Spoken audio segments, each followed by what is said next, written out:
اعوذ باللہ من الشیطان الرجیم بسم اللہ الرحمن الرحیم۔ خداوند عالم نے اس زمین پر اپنے نبی نوح کو بھیجا تاکہ وہ لوگوں کو سیدھے راستے کی طرف بلا سکیں۔ حضرت نوح علیہ السلام نے اس زمین پر لوگوں کو صراط مستقیم پر لانے کی بہت کوشش کی۔ آپ لوگوں کو ہر وقت سمجھاتے، ان کو بتاتے کہ خدا ایک ہے اور وہی لائق عبادت ہے، لیکن آپ کی قوم آپ کی کوئی بات پر عمل نہ کرتی، آپ کا مذاق اڑاتی، آپ کو ذلیل کرتی، اور حتیٰ کہ حضرت نوح علیہ السلام کا بیٹا اور آپ کی بیوی بھی کافروں میں شمار ہو گئے تھے۔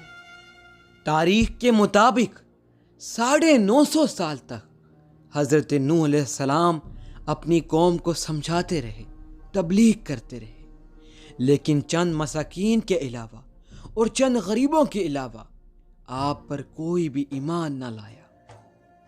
ایک روز حضرت نوح علیہ السلام نے دعا کی، اے میرے رب، میں نے اپنی قوم کو رات اور دن سمجھایا، حق کی طرف بلایا، لیکن میرے بلانے پر وہ لوگ زیادہ بھاگتے رہے۔ میں نے اعلانیہ اور خفیہ سمجھایا تو ان لوگوں نے اپنے کانوں میں انگلیاں ڈال لی۔ اب خداوند عالم کی وحی نازل ہوئی، اے نوح، ایک کشتی بناؤ اور ظالموں کے بارے میں کچھ نہ بولو۔ خداوند عالم کے حکم کے مطابق نوح علیہ السلام نے کشتی تیار کرنا شروع کر دی۔ کچھ لوگوں نے مذاق کرتے ہوئے پوچھا، اے نوح، تم کیا بنا رہے ہو؟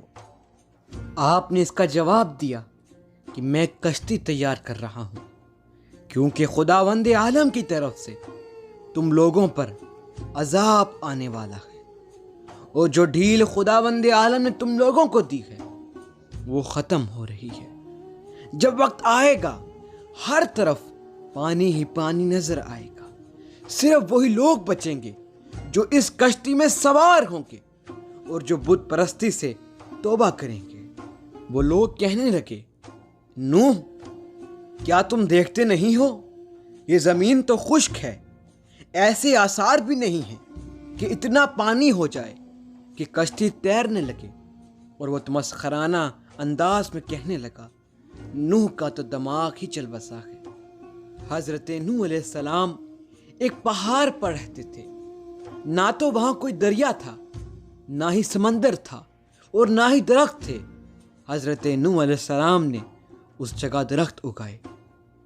تاریخ کے مطابق حضرت نوح علیہ السلام ان لکڑیوں سے بڑے بڑے تختے بناتے، پھر لوہا لاتے اور ان لوہوں سے کیل بناتے اور ان تختوں کو جوڑتے اور ان میں کیل ٹھوکتے۔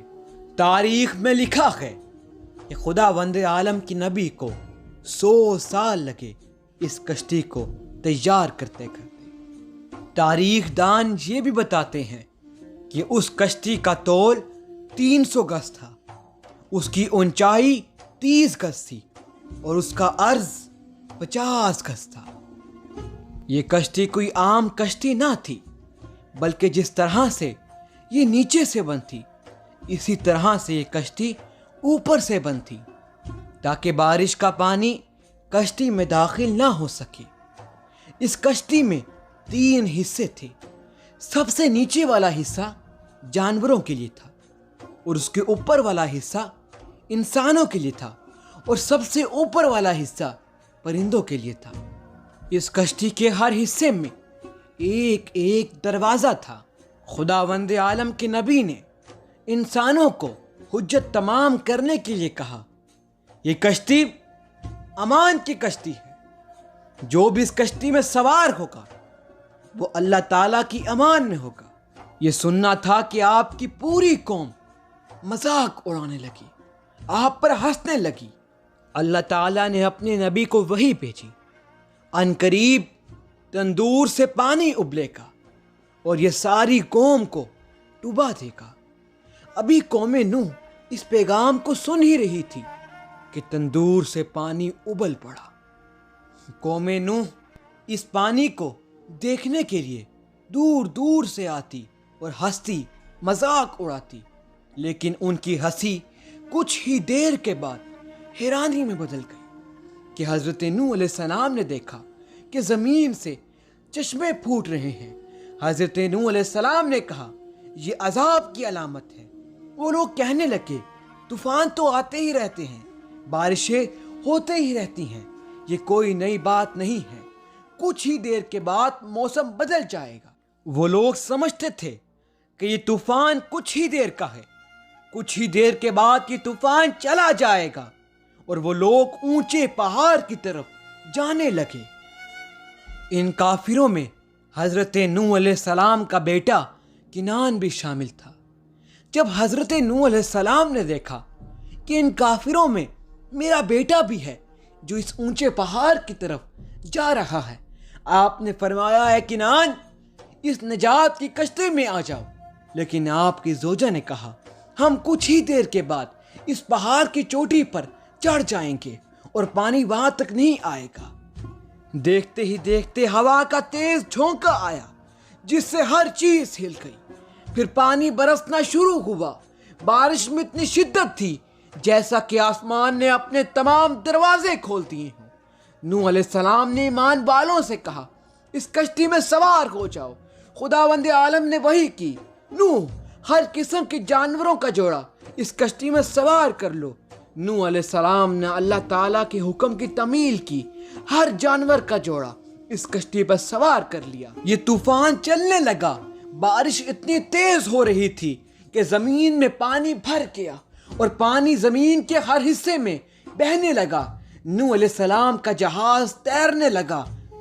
بارش 40 دن تک ہوتی رہی، جو کچھ زمین پر تھا سب ڈوب گیا، کافروں کا کام تمام ہو گیا، اور وہی لوگ زندہ رہے جو نوح علیہ السلام کی کشتی پر سوار تھے اور جو آپ پر ایمان لائے تھے۔